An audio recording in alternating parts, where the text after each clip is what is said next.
Chapter 6. Courier Chaos. The portal snapped shut behind them with a sound like a wet vacuum cleaner. Rick and Morty stumbled into a wasteland of blackened stone and endless dust storms. The divide. The sky was a churning bruise of red and grey. Lightning struck the cracked ground every few seconds. Morty coughed. "Rick, this place looks like a post-apocalyptic post-apocalypse." Rick adjusted his goggles, eyes scanning the horizon. "Welcome to the divide, Morty. Population, trauma. This is where the universe stores its bad decisions." They trudged through the ash, the air thick with radiation and static. Rick's Geiger counter chirped like a panicked cricket. Morty shielded his face from the wind. "Why are we here again?" Rick pointed ahead. "Because there's a guy here who survived a headshot, walked across a nuclear desert, and still delivered the mail. That's Courier 6, and I need his brain." Morty's eyes widened. "His brain?" Rick shrugged. "Relax, I'm not going to kill him, probably. I just need to study how he keeps respawning after traumatic head trauma. It's valuable research. Bethesda-grade stuff." The courier arrives. A lone figure emerged from the storm, trenchcoat flapping, Pip-Boy glowing faintly green. A battered revolver hung from his side, and his eyes had the tired focus of someone who'd seen too many loading screens. Rick grinned. "Speak of the devil. You're Courier 6, right? The guy who ate a bullet and came back like a glitchy NPC. The man's voice was gravel and whiskey. "Depends who's asking." Rick pulled out a bottle of glowing blue liquid. "Name's Rick Sanchez. I'm a multiversal scientist/humanitarian." Morty coughed. "Humanitarian? Rick, you turned an entire army into influencers." Rick ignored him. "Anyway,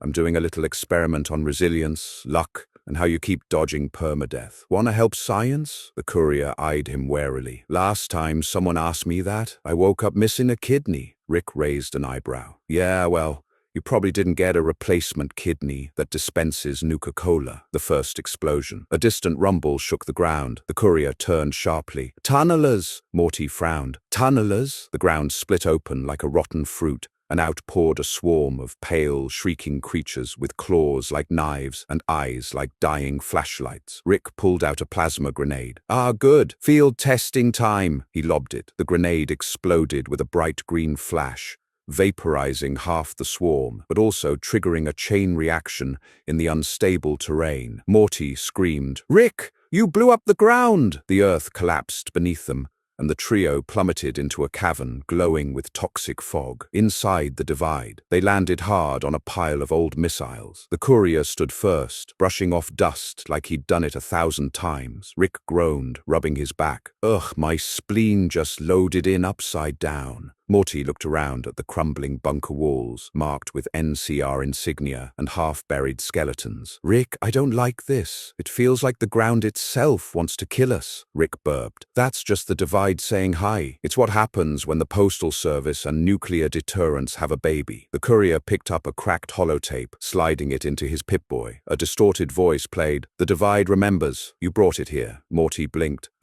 Rick, that sounds creepy." Rick smirked. "Oh yeah, that's Ulysses, Courier's ex-friend/nuclear philosopher. Real Nietzschean mailman vibes, probably still around, brooding in a crater somewhere." Ulysses appears. As if summoned by bad timing, a voice echoed through the fog. "So the old world's ghosts bring tourists now." From the shadows stepped Ulysses, his dreads swaying in the dusty wind, gas mask reflecting the sickly green glow. "Rick Sanchez, Morty, and you, courier, all of you carry pieces of the old world. Mistakes given flesh." Morty muttered. "Oh great, another guy who talks like a Fallout dialogue tree." Rick rolled his eyes. Yeah. Poetic apocalypse monologue. Got it. Can we skip to the part where you try to nuke something?" Ulysses tilted his head. "You mock meaning itself." Rick smirked. "Buddy, I've seen universes collapse because a teenager unplugged their console. Meaning's overrated." The nuclear debate. Ulysses motioned toward a massive console, an ancient launch system humming with unstable energy. "The missiles sleep beneath this ground. The divide is a wound, and you," he looked at the courier, "carry the scalpel." Rick's eyes gleamed. "Oh ho, a pre-war nuke interface? Don't mind if I do." Morty panicked. "Rick, no!" But Rick was already at the terminal, typing furiously. "Relax, Morty. I'm not launching anything. I'm just repurposing." Ulysses's tone sharpened. "You cannot repurpose death. Rick turned. Sure I can. I'm turning these warheads into a multiversal energy source. Infinite clean power. And maybe a mild tan for Nevada. The courier raised his revolver. You're playing with things you don't understand, Rick laughed. Buddy, that's literally my catchphrase. The Fallout fiasco. The computer beeped. The console's screen glowed bright red. Warning, launch sequence initiated. Morty's voice cracked. Rick squinted at the screen. Huh? I guess repurpose and launch were mapped to the same command line. My bad, Ulysses shouted. You've doomed the Mojave again. Rick pulled out a glowing cube. Relax, I installed a failsafe, a portal dampener. It'll redirect the explosion's energy into another dimension. Morty panicked. What dimension? Rick shrugged.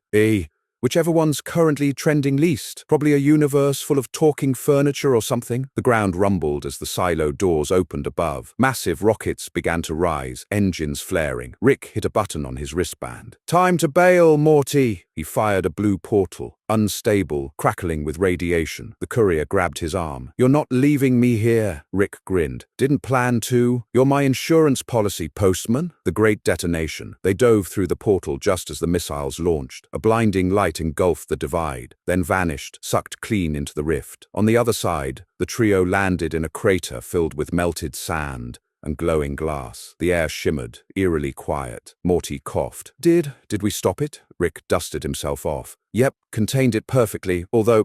He checked his scanner. Looks like the blast energy tunneled into another timeline. Someplace called Nuka World Online. Hey, they'll be fine. The courier holstered his weapon. You just redirected an atomic apocalypse to another universe. Rick shrugged. Hey, I recycle. Ulysses' voice came faintly through the static of the Pip-Boy. The world will always find its way to end. Rick smirked. Not if I get there first. Aftermath. The storm quieted. The cracked earth of the divide began to settle into glassy silence. Morty sat down, exhausted. Rick, we can't keep doing this. Every place we go, you break reality a little more. Rick stared out over the horizon. That's the fun part, Morty. Every world's already broken. I just make it honest about it. The courier lit a cigarette, smoke curling against the radioactive wind. You're both insane. Rick offered him a flask. And you're addicted to delivering packages in hell. So who's really worse off? The courier took a swig, smirked faintly. Fair. Departure. As they walked toward the horizon, Morty glanced back. So what now? Rick looked up at the cracked sky. Now, we head for Hoover Dam. NCR. Legion. Robots. Everyone's fighting for power. Time to tip the scales. I've got one more trick up my sleeve. Morty frowned. Please tell me it's not another nuke. Rick burped. Nope.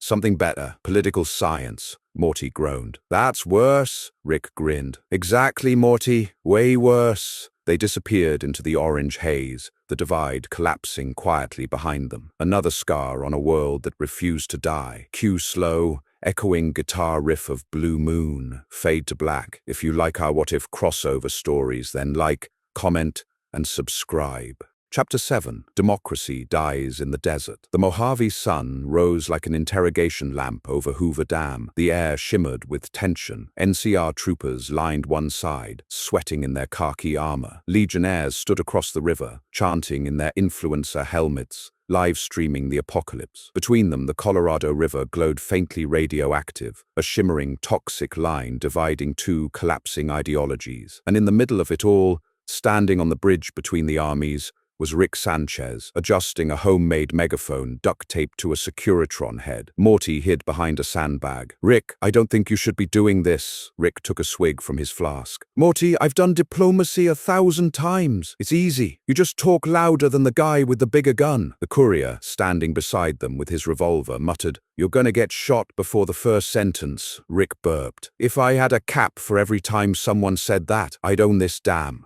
The great debate. Rick raised the megaphone. Attention, degenerates and discount soldiers. This is Rick Sanchez, multiversal ambassador and part-time chaos consultant. I'm here to announce, you're all idiots. Both armies went silent. Even the wind paused, as if to listen. Morty groaned. Oh no, Rick continued. You, the NCR, are running a democratic bureaucracy in a world without paper.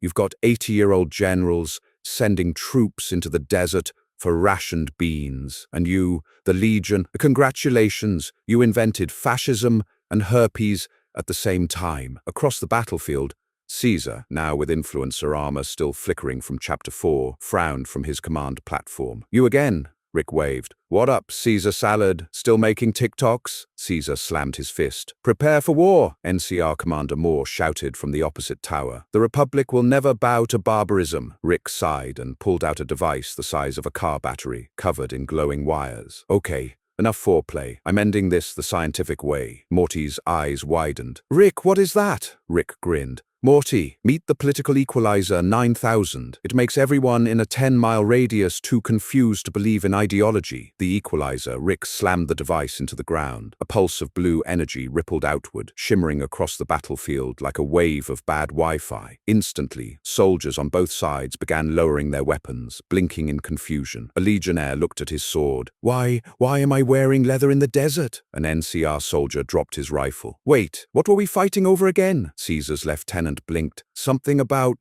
taxes." Morty's jaw dropped. "Rick, you actually did it." Rick smirked. "See, Morty, it's simple. You don't end war by killing the soldiers. You end it by deleting their belief systems." The courier frowned. "You just brainwashed an entire war zone." Rick shrugged. "Nah, I unwashed it. Huge difference. Enter Mr. House 2.0. But before Rick could celebrate, the ground trembled. Securitrons across the dam powered on, their eyes glowing red. A voice echoed across the canyon, synthesized and furious. "Rick Sanchez!" Morty gasped. "Oh no, not him again!" On every screen, the image of Mr. House flickered back to life, fragmented, glitchy, patched together from corrupted code. "I was deleted once, but Vegas never folds," Rick groaned. "Ugh, I knew I should have firewalled the casino servers." "Great, Morty. Now we've got a zombie AI with a gambling addiction." House's voice deepened. "Your interference destabilized the Strip, the Legion, and now the dam. You've broken the balance, Rick. Now I am the balance." Every Securitron rolled forward, cannons primed, targeting both factions. Morty panicked. "Rick, he's gonna nuke everyone!" Rick cracked his knuckles. "Or, hear me out, we could outbid him." The high-stakes negotiation. Rick connected his portal gun to the Hoover Dam control terminal. Lines of code scrolled across the cracked monitor. House's face appeared again. "You can't stop me. I control every generator, every turret, every—" Rick interrupted. Yeah. Save the Bond monologue, Tony Starklight. Let's gamble for it." House paused. "Gamble?" Rick smirked. "One hand a blackjack. Winner gets the dam. Loser shuts up forever." Morty blinked. "Rick, that's insane." Rick grinned. "Morty, this is Vegas. Insane is the local language." Blackjack for the apocalypse. Moments later, a holographic casino shimmered to life on the dam's central platform. Cards appeared mid-air, glowing like plasma. Rick sat across from a flickering Mr. House avatar, who looked like he'd been coded by a drunk god. Morty and the courier watched from the sidelines, NCR and Legion troops gathering around, still dazed by the equalizer's pulse. "All right," Rick said, shuffling the glowing cards. "Dealer stands on 17, reality collapses on 21. House smirked. "You underestimate me." "Buddy," Rick replied, "I underestimate everyone. That's why I'm still alive." They played fast. Rick's hand flickered between numbers, quantum probabilities dancing around his fingertips. House's data streams swirled, card values changing mid-frame, algorithms cheating in real time. "Rick," Morty whispered. "He's cheating." Rick didn't look up. "Morty, that's the only rule of blackjack that never changes." The Twist House's holographic grin widened. 21. He revealed his hand. Perfect blackjack. Rick yawned, flipping his cards. "So do I." House's eyes flickered. "Impossible." Rick shrugged. "Not impossible. Quantum entangled probabilities. I rigged the deck with superposed outcomes. Every hand is a win until I observe it. You just lost to Schrodinger's casino." House screamed, a digital roar that echoed across the canyon. Sparks erupted from Securitrons as his code began to fracture. Rick raised a middle finger. "The House never wins, Morty. Because I am the House." The dam breaks. The dam's lights exploded in a cascade of fireworks. The equalizer overloaded, releasing a wave of pure confusion across the battlefield. NCR troops began dancing. Legion soldiers started podcasting. A random supermutant tried to start a food truck. Morty clutched his head. "Rick, the whole Mojave's going insane." Rick, unfazed, was already looting the terminal. "Good. Good. That means it's stabilizing. The courier holstered his revolver, shaking his head. You're chaos in human form, Rick smirked. Nah, I'm just a guy who hates bad management. Morty's propaganda moment. Amid the chaos, a Securitron camera turned toward Morty, who was trying to calm some NCR privates. Guys, you don't have to fight anymore. Just, stop listening to old dudes in armor. The live feed broadcast across the wasteland. Within minutes, the image of Morty, sweaty, shaking, trying to reason with two armies, went viral across every radio frequency. His voice echoed from the airwaves. War! War is dumb. Within hours, the NCR rebranded him as the voice of the new Mojave. Rick looked up from his stolen tech. Congrats, Morty. You're a propaganda icon now. Morty gawked. What? No, I don't want to be that. Rick patted his shoulder. Too late, Morty. The people have spoken, mostly because I hacked the frequencies to make them. Aftermath. By nightfall, Hoover Dam was quiet. The NCR and Legion had signed a truce, pending existential clarity. Mr. House's network was gone, his last words echoing faintly through the speakers. The odds were never in your favor. Rick toasted to the glowing horizon. Here's to democracy. May it rest in pieces. Morty slumped beside him. So, we fixed it? Rick smirked. Fixed is a strong word, Morty. Let's say we rebranded it. The courier flicked his cigarette into the river. What now? Rick stared at the stars. Now, we go find what's left of humanity's pride and probably ruin that too. I'm thinking big MT, bunch of brain jars with delusions of grandeur. My kind of people, Morty groaned. Oh God, the talking brains again? Rick fired up the portal gun, its green light flickering over the dam. Wubba, lubba, dub, dub, Morty, onward to scientific enlightenment. Or brain soup. The portal opened, humming like the sound of inevitability. They stepped through, leaving behind a dam full of confused soldiers, broken ideologies, and a wasteland that, for once, didn't know who it was supposed to hate. Fade out to Ain't That a Kick in the Head. If you've enjoyed this story, then like, comment, share, and subscribe to the channel. If you'd like to hear other What If crossover videos, then leave your suggestions in the comments. Thank you for watching.